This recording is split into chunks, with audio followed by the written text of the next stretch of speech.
सादर नमस्कार, सादर जय जिनेंद्र। क्षमा ब्रेकिंग जैन न्यूज प्रतिदिन प्रातः, दोपहर एवं रात्रि में देश भर से संपूर्ण जैन समाज से संबंधित सही और सकारात्मक समाचारों के लिए देखना और सुनना न भूलें। साथ में आपसे विनम्र निवेदन है कि यदि आपने इस चैनल को सब्सक्राइब नहीं किया है तो कृपया अवश्य कीजिए और शेयर और लाइक करके धर्म प्रभावना में सहयोगी एवं सहभागी बनिए। भगवान पार्श्वनाथ धाम काकोरी में स्थित साधु सेवा धाम आगम के पथ पर चलने वाले ऐसे दिगंबर जैन मुनिराज, आरिका माता जी व अन्य त्यागी व्रतियों के विश्राम एवं आहार की पूर्ण व्यवस्था कर रहा है, जो अत्यंत वृद्ध अवस्था में है या रोग ग्रस्त है। आप भी इस पुण्य कार्य में सहभागी बने और पुण्य के भागीदार बने। एक दिन के चौके की राशि मात्र 2100 रूपए। 10 साल की पात्रता, जिसमें आपके नाम से साल में 2 बार चौका लगेगा, जिसकी राशि मात्र 11,000 रूपए है। आजीवन साल में 2 बार आपके नाम से चौका लगेगा तथा आपका नाम शिलापट पर लिखा जाएगा।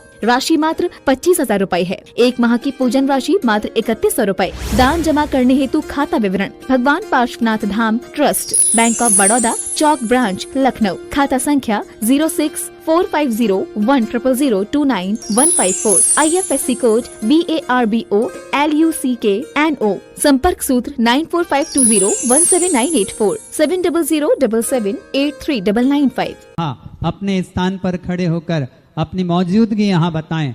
खुरई से 5 बसें एक साथ लेकर यहाँ गुरुदेव के चरणों के दर्शन करने आए हैं। पूरा समाज तालियों के उद्घोष के साथ अभिनंदन करे, स्वागत करे। जिज्ञासा रखें।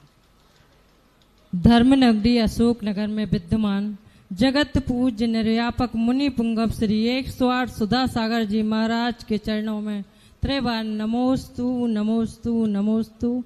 छुल्लक जी को एक क्षामी। पूज्य श्री, आज विपरीत परिस्थितियों के साथ भी मैंने ये प्रयास किया है कि खुरई नगर से खुरई समाज आपके दर्शन करने के लिए आए और खुरई समाज यहाँ जहाँ भी जो बैठे हों महाराज जी के लिए नमोस्तु करें। छोटा सा प्रयास था कि दर्शन नहीं हो पा रहे थे महाराज जी, और काफी व्यवधान आ रहे थे खुरई समाज के लिए आपके दर्शन प्रत्यक्ष करने के लिए।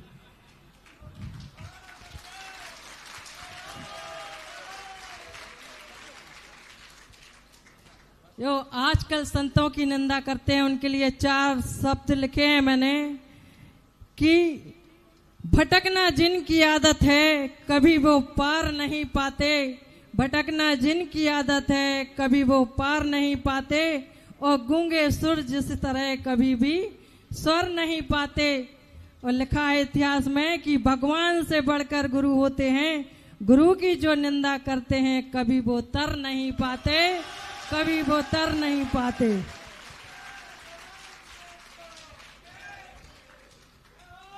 गुरुवर, मेरी एक ज्वलंत समस्या जो आज हमारे सामने है उस पर मेरी जिज्ञासा है। लव जिहाद जो शब्द है आपने सुना ही होगा कि हमारे जीवन की सबसे बड़ी पूंजी हमारी बेटियां होती हैं, और मजबूरी ये है कि अगर हम उन्हें पढ़ाने भेजते हैं तो शिक्षा भी जरूरी है, भेजना भी पड़ता है, और लाख समझाने पर महाराज जी मैं कितने ही सॉल्व करती हूँ ऐसे केस, बहुत समझाती हूँ, पर इतनी प्रशिक्षित होकर भी हमारी बेटियां ऐसा गलत कदम उठाती हैं। मैं आपके माध्यम से उन 140 देशों में प्रसारित होने वाले इस कार्यक्रम के माध्यम से ये संदेश भेजना चाहती हूँ कि हमारी बेटियां शिक्षित होकर भी अशिक्षित होकर ऐसा कार्य क्यों करती हैं। नमोस्तु गुरुवर। पहली बात है, लोग हम शांति से जब बैठे रहते हैं तो लोगों को पैर छूने में मजा नहीं आता। जब हम भीड़ में हो तब घुसता है। तो मैंने कि भैया तू दिन भर मेरे पास रहता है, कभी भी छू लेना। अरे महाराज, भीड़ का मजा कुछ अलग है। पता नहीं लोगों को क्या मजा आता है। भाई मैं शांति से बैठ जाऊं। बोले मैं ही महाराज जब धक्का मुक्की खा करके हाथ बढ़ा गए तब मुंह चाहते देखा मैंने ऐसी भीड़ में अभी महाराज के पैर छू ले। तो यही तो मजा है। यदि देखो आपकी जो ने कहा ना कि बहुत विपरीत परिस्थितियों में आए, विपरीत परिस्थितियां नहीं होती तो खुरई से और 5 बसें। अरे राम राम राम। खुरई से वो 5 बसें, ये उसी विरोध का परिणाम है कि तुम 5 बसें भर के आ सके। देखो, प्रतिकूलता का एक बहुत आनंद होता है। मैं तो कहता हूं संसार में मेरा थोड़ा उल्टा ही मामला चलता है। संसार में जिसको जितनी गालियां देना है वो मुझे दे ले। संसार में जितना जिसको बुरा सोचना है मेरा सोच ले। संसार में जितने पत्थर फेंकना है मेरे ऊपर फेंक ले। संसार में जितनी निंदा करना है मेरी कर ले, क्योंकि मुझे मालूम है उन्हीं निंदकों की बदौलत हमारा झंडा ऊंचा होगा।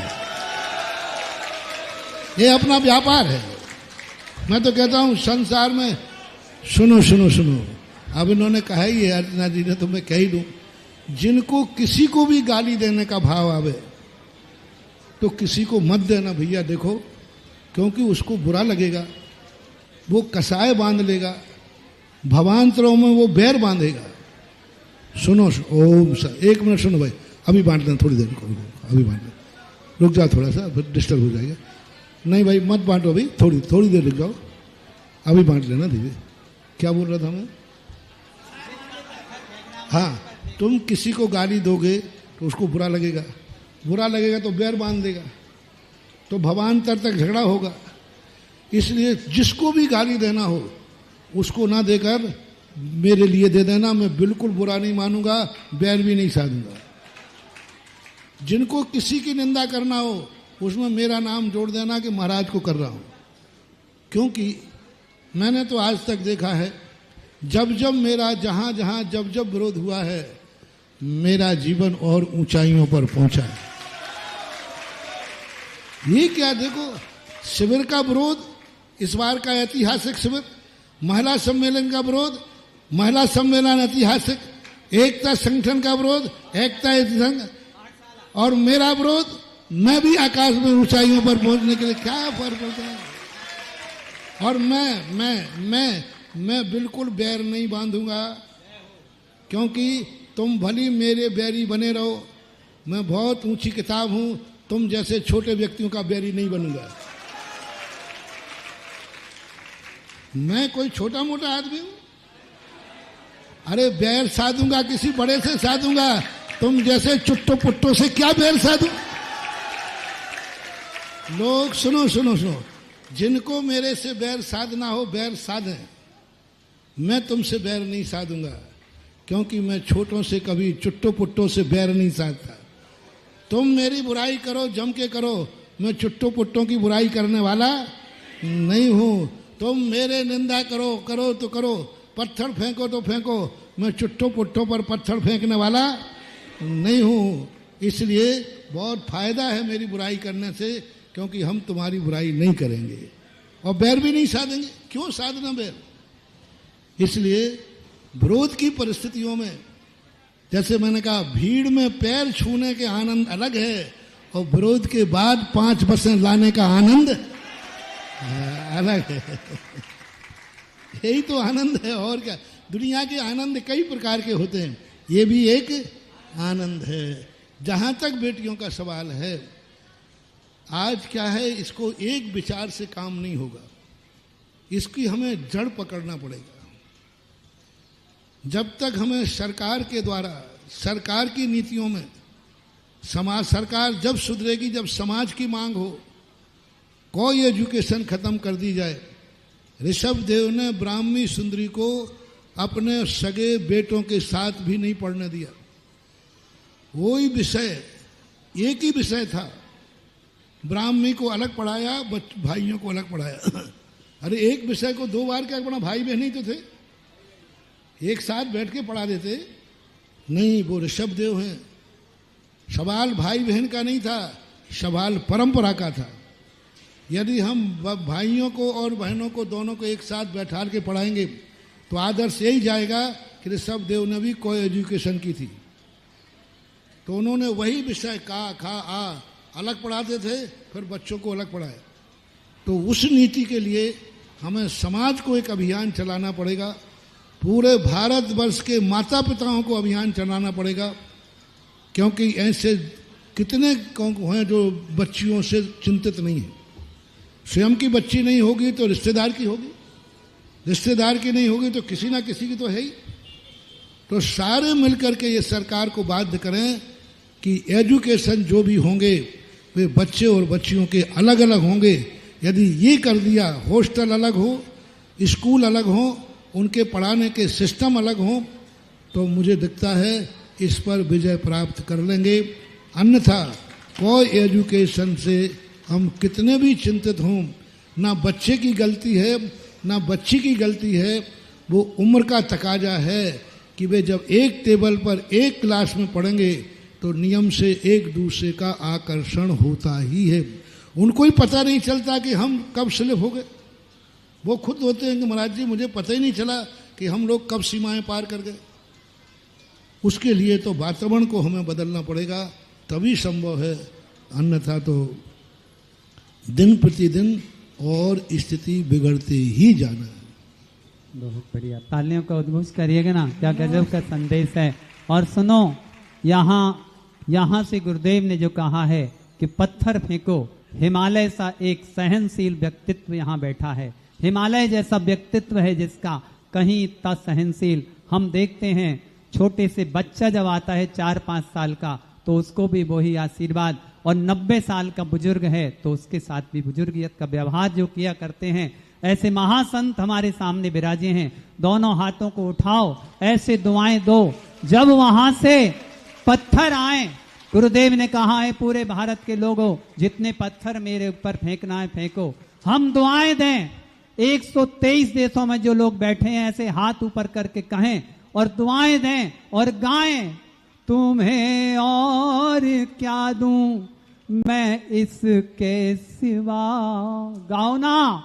एक तरफ से पत्थर फेंकेंगे तो दूसरी ओर से दिल से दुआएं निकलेंगी, आपकी सबको गाना पड़ेगा। पूरे विश्व में लोग जहां जहां बैठे हैं गाइए, कहिए, तुम्हें और क्या दूं मैं इसके सिवा, तुमको हमारी उम्र लग जाए, तुमको हमारी उम्र लग जाए, तुमको हमारी उम्र लग जाए। और मित्रों सच कह रहा हूं, भक्त हैं अपन तो सुबह से उठा करो जब एक ही दुआएं, एक ही दुआ दिल से निकाला करो कि मेरे गुरुदेव सुरक्षित रहे। हालांकि अपना कुछ नहीं है, हम तो उनकी कृपा से सुरक्षित हैं, एक एक सांस उनकी कृपा से है। लेकिन बना लो गुरुदेव के चारों तरफ सुरक्षा चक्र, दुआएं दो मेरे भगवंत को, क्योंकि आचार्य विद्यासागर जी चले गए। अब अगर इस विश्व को बचाने वाला कोई एकमात्र संत है तो वो है निर्यापक महाश्रमण गुरुदेव सुधासागर जी महाराज।